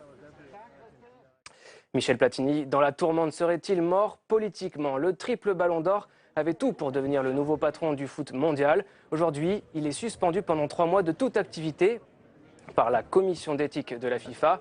Il rejette toute allégation et souhaite faire appel. Soupçonné par la justice suisse dans une affaire de corruption, Michel Platini est pourtant soutenu par le gouvernement. Thierry Braillard, secrétaire d'État au sport, indique croire en l'honnêteté de Michel Platini. Le comité international olympique, lui, réclame un candidat extérieur d'haute intégrité. Non à l'austérité et à la loi Macron et pour plus d'emplois. Des milliers de personnes ont manifesté aujourd'hui pour dire non à l'austérité, oui à l'emploi. Dans plusieurs villes de l'Hexagone, une journée de grève à l'appel des syndicats et des organisations étudiantes. Parmi les manifestants, Pierre Laurent, le secrétaire national du Parti communiste et sénateur de Paris, revient sur le climat social très tendu au micro de Faustine Saint-Geniès. Écoutez. Il y a une colère très grande qui monte dans tous les secteurs du monde du travail. C'est une grande spécialité du MEDEF ou de la droite d'essayer d'opposer les salariés du privé aux salariés du public. Mais en vérité, aujourd'hui, qu'on travaille dans une école ou dans un hôpital avec de très grandes difficultés ou dans une usine ou une entreprise du privé où on a les mêmes difficultés, on sent bien que tout le monde est concerné par les mêmes enjeux. Et ça se voit dans la rue aujourd'hui. Et c'est le signe que la colère est vraiment générale et profonde dans le pays. Pendant ces manifestations, les salariés d'Air France formaient leur propre cortège. Demain, syndicats des pilotes et direction de la compagnie reprennent le dialogue. Une première depuis l'échec des négociations lundi dernier. C'est une faute politique majeure. Nadine Morano cible ce soir Nicolas Sarkozy après son éviction des listes régionales en Meurthe-et-Moselle. Sorti de son silence, l'eurodéputé accuse le président des Républicains de ne pas laisser vivre le débat au sein du parti. Selon elle, si des Français ont été blessés, je leur présente des excuses, a-t-elle déclaré. Alors que la loi sur le renseignement vient d'être attaquée devant la Cour européenne des droits de l'homme au Sénat, on s'intéresse dans un rapport aux moyens consacrés au renseignement intérieur et surtout à son organisation. Les détails avec Louis Sibyl. Le renseignement intérieur a les lignes quelque peu brouillées. En tout, 4 structures le composent. En vrac, DGSI, SCRT, DRPP, SDAO, des acronymes barbares derrière lesquels se cachent des services du ministère de l'Intérieur, de la police ou encore de la gendarmerie. Un gâchis de moyens selon un rapport de la Commission des finances du Sénat. Il est évident qu'il faut regrouper le mieux possible les renseignements territoriaux, la gendarmerie et la préfecture de police. C'est dommage de perdre du temps et des effectifs et des moyens à assurer des liaisons alors qu'il vaudrait mieux assurer des missions. La France est le seul pays européen à avoir autant de services pour son renseignement. En 60 ans, il a très peu changé. Il faut attendre 2008 pour une première fusion entre la direction de la surveillance du territoire et les renseignements généraux. Une fusion controversée. La fusion a été faite selon des critères bureaucratiques. On va mettre X à tel endroit, Y, on va faire telle structuration, avant de poser la question essentielle, à quoi nous, le renseignement intérieur, allons-nous servir au long des années qui viennent? Le renseignement intérieur, c'est en tout quelques 6000 agents. C'est 2 fois plus qu'au Royaume-Uni ou en Allemagne. Les effectifs ont augmenté ces derniers temps, notamment depuis les attentats de janvier. Selon le rapport du Sénat, les moyens sont désormais globalement satisfaisants, mais il préconise de recourir davantage aux agents contractuels pour des missions bien spécifiques. Satisfaire au mieux les visiteurs qui viennent dans notre pays. La France veut développer son tourisme et compte réunir une enveloppe d'1 milliard d'euros pour y parvenir. Une plateforme d'investissement a été lancée par la Caisse des dépôts pour réunir la somme. Objectif premier, rénover les résidences de tourisme. Et il faut redoubler d'efforts pour rester la première destination touristique mondiale. C'est le souhait de Laurent Fabius, le ministre des Affaires étrangères, regrette les violences à Air France qui ont fait le tour du monde. Une mauvaise image de la France, on l'écoute tout de suite. J'ai dit dans mon topo que je trouvais que les agissements qu'on avait vus de la part d'un certain nombre de personnes et qui malheureusement ont fait le tour du monde étaient absolument scandaleux. Ça porte un coup par rapport à tout ce que nous essayons de faire les uns les autres pendant des semaines et des semaines. Donc c'est tout à fait scandaleux. Comme chaque soir, voici la revue de presse.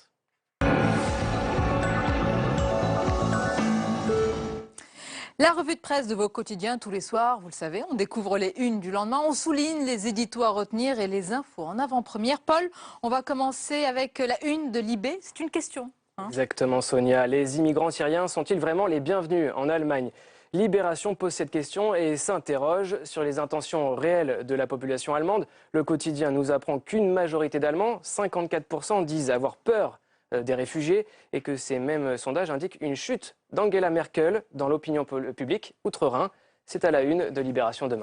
On continue avec les Échos, c'est un sondage dans le quotidien économique. Ce sondage nous apprend que 67% des Français estiment que les syndicats d'Air France mettent en danger la compagnie et jugent les centrales syndicales responsables de la situation de blocage. Pire, 75% des Français disent avoir été choqués par les images d'agression de certains cadres de la compagnie. Et puis un mot sur la manchette du quotidien qui pointe le casse-tête quasiment insurmontable que représente la réforme impossible des niches fiscales.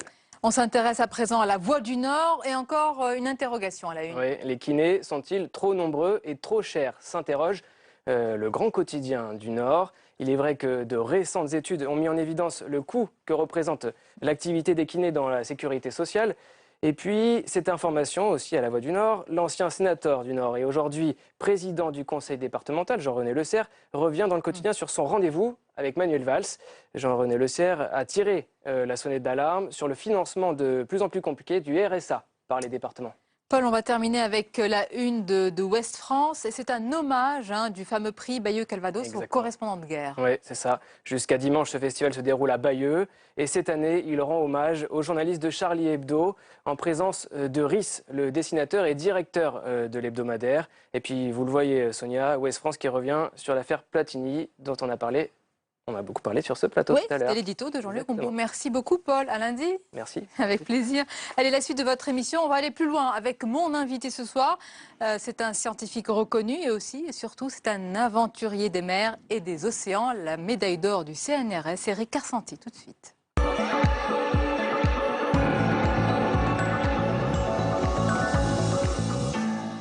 Et pour aller plus loin ce soir, mon invité est biologiste. Son parcours scientifique est exceptionnel. C'est aussi un passionné, un grand passionné des mers et des océans.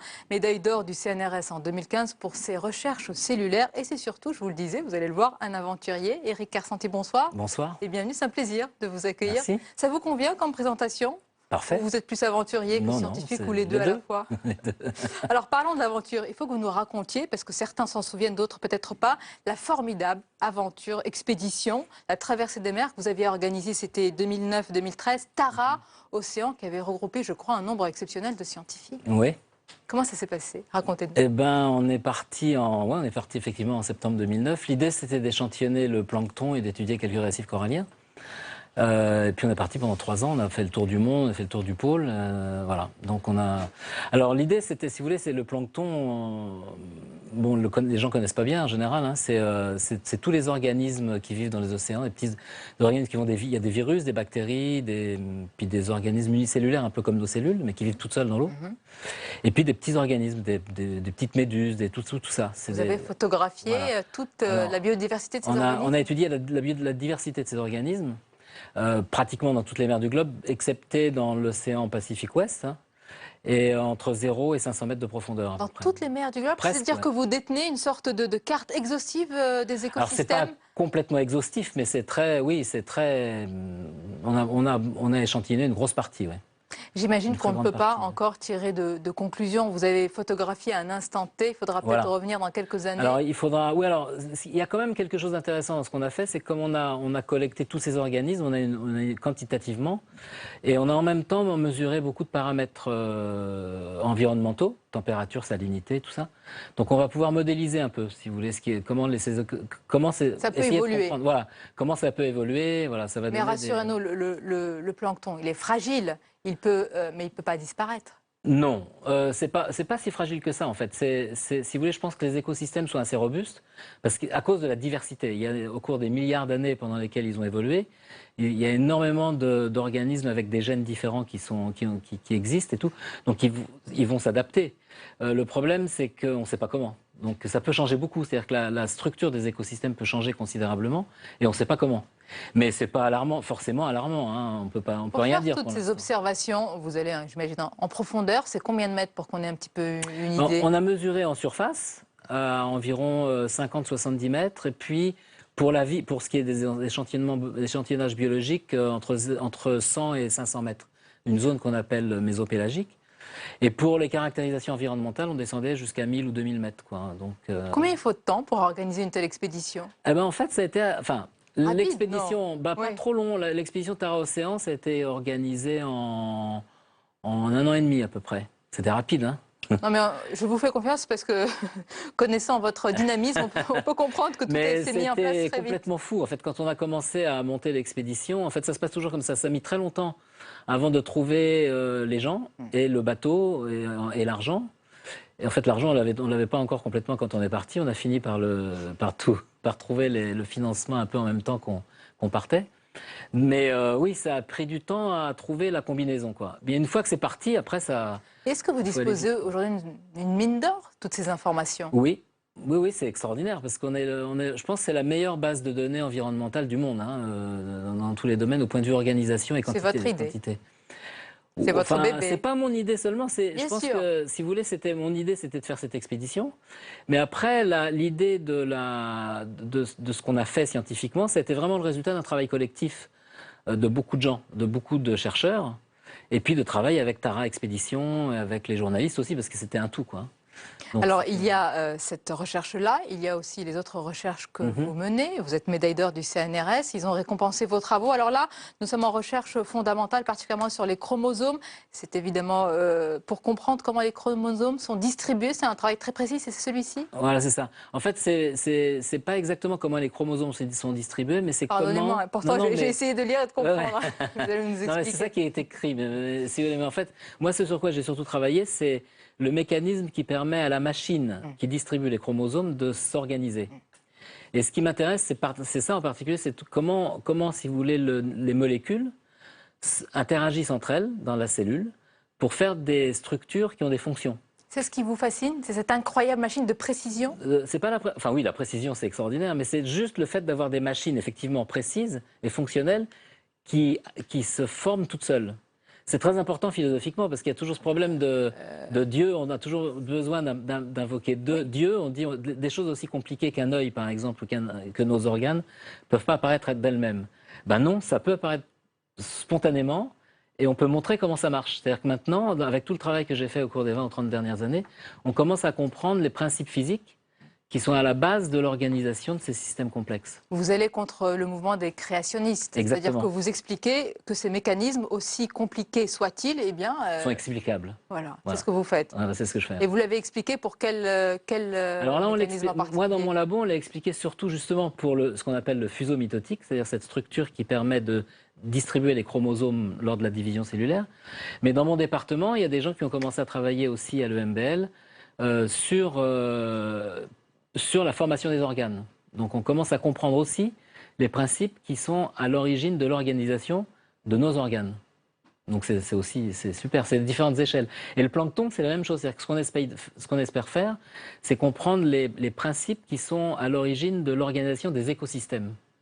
Et c'est pareil, c'est des principes physiques la plupart du temps. De formation, de mécanismes. Ce sont des travaux, Éric Carpentier, de très haut niveau. Comment vous les vulgariser? Comment vous essayez de les partager, par exemple ce soir, avec un large public? Je vous dis déjà ça. Oui, c'est déjà ça. Simple, mais c'est déjà quelque chose. C'est-à-dire qu'on dit qu'on peut comprendre ces choses-là.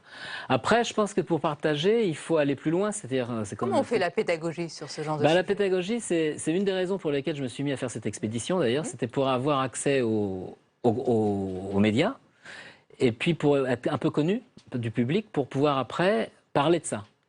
Alors évidemment, on ne peut pas en parler en 5 minutes comme ça demande un petit peu de travail, mais il faut faire des livres, il faut faire des films, il faut travailler sur le net, donc on va essayer de travailler là-dessus maintenant. Avec Christian Sardet, qui a travaillé avec moi beaucoup pour Tara Océan, il a fait ce superbe bouquin sur le plancton, et on envisage tous les deux de faire un livre maintenant sur la cellule, justement, c'est-à-dire sur le détail de la cellule. Grand public, pour expliquer le mécanisme dont vous nous avez parlé. Voilà, ces mécanismes. Voilà, alors, Éric Carpentier, il y a un grand rendez-vous à venir, c'est celui bien sûr du sommet climat.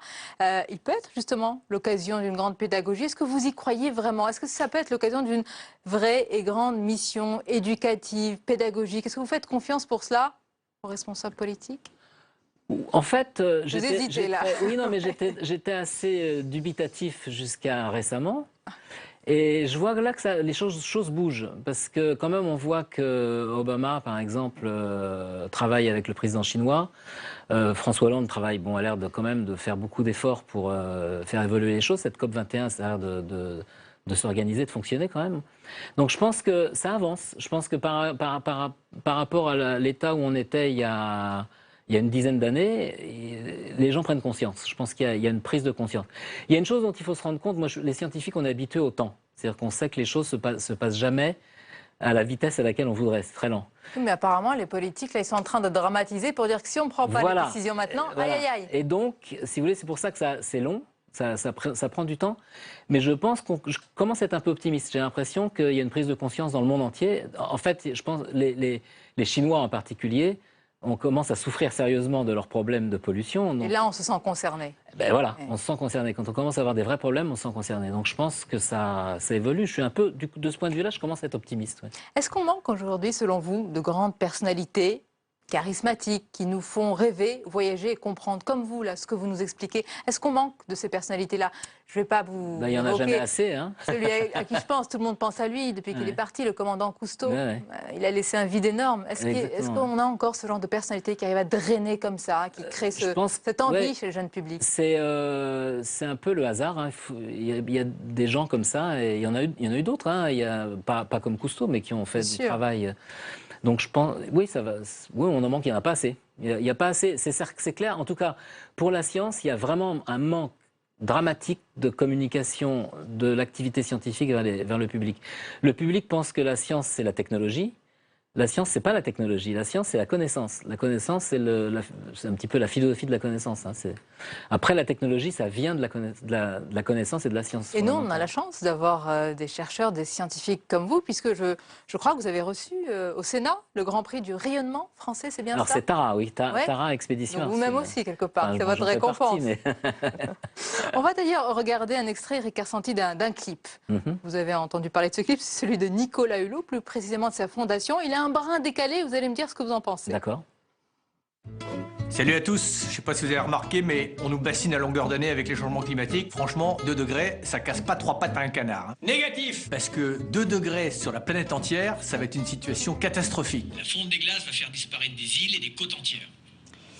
Ça va pas? Je fais pas comme il faut? Non, c'est bien de s'inspirer de ce qui se fait sur Internet, hein, c'est pas une mauvaise idée. Si, c'est clairement une mauvaise idée. Et puis surtout, Dave l'a déjà fait. Bon, Nicolas a fait appel à nous pour qu'on trouve quelque chose d'original pour sensibiliser Internet. C'est pas pour faire un lip dub. En fait, je pense que ce qui nous manque, c'est quelque chose de visuellement puissant, vous voyez? Un truc badass, quoi. C'est maintenant, messieurs les dirigeants, qu'il faut agir. Demain, ça sera trop tard. De toute façon, c'est trop tard déjà. Stop, Nico, stop! Je sais pas y faire, laisse-moi faire. Salut, bande de salopes des gouvernements du monde! Vous voyez ça? C'est une putain de planète. Alors vous êtes là? Oui, c'est mon pétrole! Moi, je veux mon pétrole! Bordel! Si vous vous mettez pas d'accord, et ben voilà ce qui va se putain de passer! Merde! La planète, elle a un bobo! Trop violent. Faudrait qu'on parte sur un truc plus doux. Oui, moi je pense qu'il faut qu'on délivre un message de paix. Alors, il faut expliquer qu'on a eu un fou rire pendant cet extrait. Je voyais dans vos yeux de l'étonnement, de l'amusement et de l'incompréhension un peu. Non, je pense que c'est pas mal. Bon, mais c'est un peu exagéré. Non, mais c'est vrai. Mais ceci dit, je suis d'accord, 2 degrés, c'est énorme. Je vous faisais réagir sur la forme avant le fond. À la forme. Oui, c'est une certaine forme. C'est peut-être ça la pédagogie aujourd'hui à l'ère 2.0. Oui, non, mais pourquoi pas, hein. Moi, je pense qu'on peut faire tout ce qu'on a. Tout et n'importe quoi. Enfin, ce à quoi on pense, quoi. Je pense pas que ça aide beaucoup les gens, ce genre de choses, parce que c'est brutal, et puis, enfin, je pense que les gens sont plus intelligents que ça. C'est-à-dire qu'on peut s'adresser au public en leur expliquant vraiment ce qui se passe et discuter avec eux. Et ce qui est formidable, d'ailleurs, c'est les jeunes générations qui sont même encore plus intelligentes aujourd'hui. Et qui ont cette prise de conscience. Oui, les jeunes, c'est excellent. Moi, j'ai vu ça avec Tara Océan, justement. Vous savez, à chaque fois que le bateau s'arrêtait dans un port, on avait des jeunes qui venaient à bord, ou alors on allait faire des séminaires, même des présentations, pour un grand nombre de jeunes. Et les jeunes étaient fascinés par ce qu'on racontait. Ils écoutaient, ils nous posaient plein de questions. Et j'étais très aidé parce qu'ils posaient des questions très profondes sur l'environnement, justement. Donc, je pense qu'il faut vraiment parler... Donc, il manque un grand discours de vérité. De vérité, voilà. Il faut simplement parler vrai, à la fois aux hommes politiques et au public, sur ce qu'il faut faire. C'est clair qu'on a un problème. C'est vrai, 2 degrés, c'est grave. Parce que ces organismes en particulier vont changer beaucoup. Avec 2 degrés, ça va beaucoup changer de choses. Et puis, ça va causer un tas de problèmes pour l'humanité, ces 2 degrés. C'est énorme. 2 degrés, c'est en moyenne, mais il y a des zones qui vont être vraiment... Est-ce qu'à l'œil nu, vous avez pu peut-être pas constater les changements, mais quand même quelques dégradations, dégâts, cicatrices sur notre planète, déjà vous, lors de votre expédition? Ah bah oui, c'est-à-dire que, mais ça, bon, c'est connu, hein, mais si vous voulez, quand on passe, par exemple, on est passé dans tous les glaciers des canaux de Patagonie, on reculait de 4 km en quelques dizaines d'années. Ben, c'est assez frappant parce qu'on voit vraiment la trace, le glacier a reculé, on le voit très bien. Donc ce réchauffement climatique, il est réel, il va causer des problèmes, c'est sûr. Hein. Donc il faut agir. Je suis d'accord avec Nicolas Hulot. Sur ce point. Éric Kersanti, vous êtes très heureux quand vous êtes dans votre laboratoire en recherche fondamentale. On a compris, vous êtes très heureux également quand vous êtes sur les océans et les mers. Est-ce que vous repartez pour une prochaine aventure? A priori, pas pour travailler, non, mais je pense que je vais partir sur Tara un peu, quand il partira dans le Pacifique, là. Mais pas forcément pour travailler, je sais pas, je vais peut-être comme marin. Qu'est-ce qui manque aujourd'hui à votre palmarès? J'ai dit tout à l'heure, vous êtes vraiment un scientifique reconnu mondialement. Le Nobel? J'ai vu que le Nobel de chimie a été attribué à des chercheurs là, non, sur leurs travaux année, sur l'ADN. C'est passé pour la biologie. L'année prochaine? Je sais pas, je pense pas. Franchement, je pense pas au Nobel. Mais la médaille d'or CNRS, c'est quand même l'une des plus hautes distinctions scientifiques. J'imagine quand même que ça arrive. C'est pas un aboutissement, c'est pas une fin en soi, mais c'est le couronnement d'un travail. Oui, c'est une reconnaissance, je pense. C'est vrai que j'ai beaucoup travaillé sur des choses qui étaient pas trop reconnues pendant longtemps. C'est-à-dire les gens ne croyaient pas trop. Il y a beaucoup de choses que j'ai fait dans le domaine de l'organisation du fuseau qui n'étaient pas orthodoxes, hein, donc les gens n'y croyaient pas. Il y a eu des moments de... Mais comme moi, Mais jamais de découragement. Non, je m'en fous. Non, parce que le truc, c'est que j'ai jamais fait de la recherche pour être reconnu. Moi, je fais de la recherche parce que j'avais besoin de comprendre. C'est pour ça que vous êtes récompensé, peut-être. Peut-être. Mais les reconnaissances, bon, c'est pas ça que je cherche, quoi. Alors, je suis content quand ça arrive parce que disons que ça justifie le travail qu'on a fait. Ça veut dire que les hommes, mes concitoyens, trouvent que ce que j'ai fait, c'est intéressant, c'est important. Mais vous avez conscience que vous êtes quelque part notre ambassadeur, comme Jean Tirole, qui a eu le prix Nobel d'économie. Vous, là, le grand prix du rayonnement français ici, et Tara, vous portez cette voix? Oui, non, mais c'est clair que c'est vrai que ça donne une certaine responsabilité. Quand on commence à être reconnu comme ça, tout d'un coup, on est un peu dans la lumière, hein, comme ce soir. Là. Donc, on a une certaine responsabilité de dire des choses et puis d'informer. Vous êtes dans la lumière avant de repartir donc sur les mers. Sur les mers. C'est votre plus grand plaisir. Voilà. On l'a compris. Merci beaucoup. Merci beaucoup. C'était un plaisir de vous recevoir. Merci. Et avant de conclure cette émission, comme tous les soirs, on va découvrir le grand zapping de la journée. Petites phrases, polémiques et sujets de fond. C'est tout ce qui s'est passé et c'est dit sur Public Sénat. C'est une sélection ce soir de Marie Brémaud. Est-ce que Nicolas Sarkozy, selon vous, a fait une erreur en demandant à Nadine Morano d'exprimer des regrets dans une lettre? Mais je trouve sur cette affaire que Nicolas Sarkozy n'a pas été très fair-play.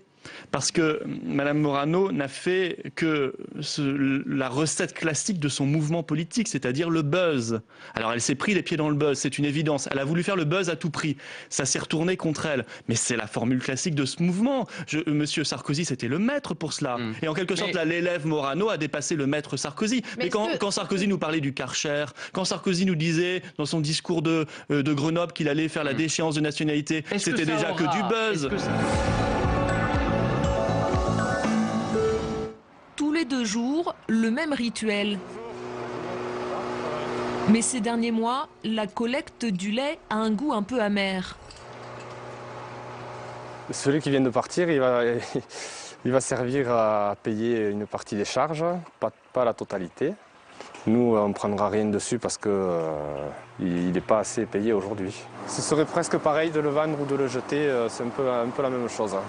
Ça ferait très mal au cœur de se dire qu'on nourrit les gens et qu'on va avoir du mal bientôt à se nourrir nous-mêmes. Allez. Les mêmes gestes répétés matin et soir. Plus de 75 heures de travail hebdomadaire et tout cela à perte. Il y a aujourd'hui une crise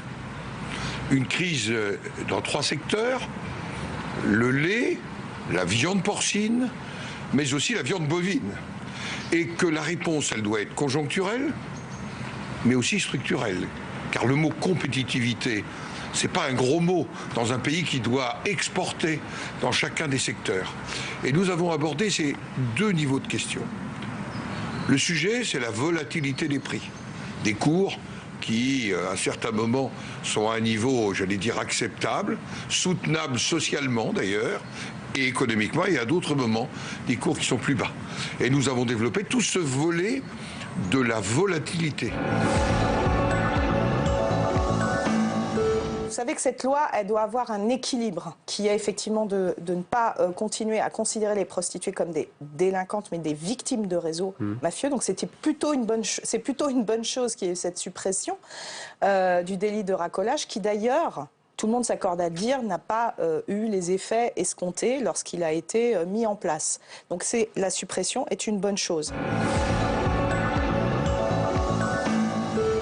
François Hollande qui annonce donc cette loi qui ferait du racisme ou de l'antisémitisme une circonstance aggravante en cas d'infraction. Est-ce que vous soutiendrez un tel texte ? Bon, j'attendrai tout d'abord de voir son contenu exact. La vraie question est, est-ce que nous manquons de dispositions législatives qui permettent effectivement de réprimer les actes ou les propos racistes, antisémites ? Pas vraiment le sentiment. C'est pas nécessaire aujourd'hui, c'est ça ? On verra ce que propose la ministre Christiane Taubira. Vous savez, je crois plutôt qu'il y a un gros travail d'éducation à faire, et notamment auprès des jeunes. Parce que je suis très inquiet. Vous savez, je suis élu d'un département très compliqué, la Seine-Saint-Denis, où on rencontre effectivement toutes les communautés, toutes les religions. Voilà. Mais la cohabitation est parfois difficile et l'incompréhension des uns vis-à-vis des autres est un vrai souci. Donc je pense qu'il y a un gros travail d'éducation à faire vis-à-vis des jeunes. Bon, maintenant, si cette loi peut améliorer les choses, nous verrons, mais je ne suis pas tout à fait persuadé que l'urgence soit là. On arrive à la fin de cette émission. Merci de votre fidélité. Je vous retrouve avec plaisir lundi. Mon invité pour l'entretien, ce sera Diane Ducré, auteure du livre « L'homme idéal existe ». Et il est québécois, chez Albin Michel, tout un programme, on va en parler avec elle. Nos autres rendez-vous sur la chaîne, c'est demain, 8h, Territoire d'info. L'invité, c'est Philippe Devilliers. Je vous souhaite une belle et douce soirée en notre compagnie.